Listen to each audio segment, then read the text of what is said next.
আজ আমি কাঁকড়া রান্না করতেছি। এই যে এখন আমি মশলাগুলোকে কষিয়ে নিয়েছি আর কাঁকড়াগুলোকে আগেই লাল লাল করে ভেজে নিয়েছি।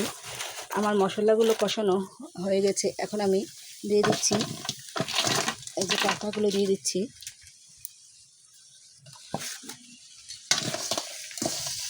এখন আমি দিয়ে দেব পানি সেদ্ধ হওয়ার জন্য।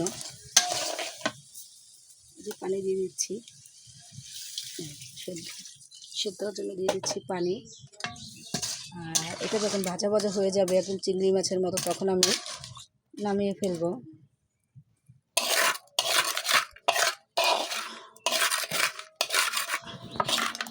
যে কাঁকড়ার পাগুলো দিয়ে দিচ্ছি এখন।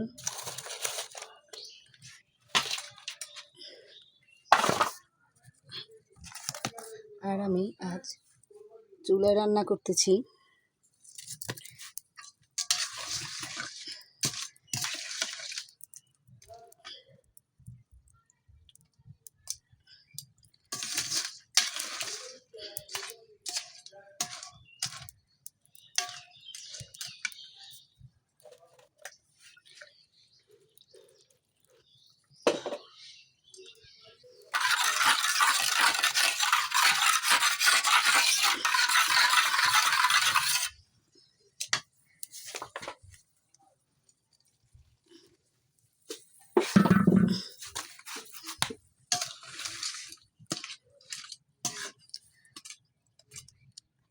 আসলে কাঁকড়া রান্না খেতে খুবই ভালো লাগে।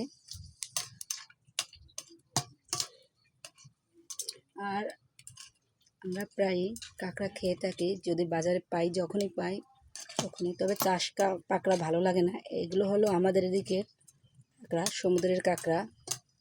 তবে এবারে কাঁকড়াগুলো একটু ছোট ছোট, বড় কাঁকড়া যত বড় হয় তত খেতে ভালো লাগে। আর আমি রান্না করতেছি মাটির চুলায়।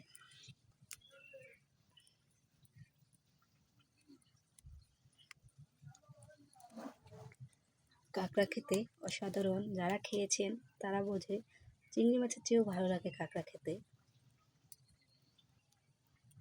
আর এই কাঁকড়ার ঝোলটা টেনে যাবে, একদম মাখা মাখা হবে, চিংড়ি মাছের মতো ভাজি।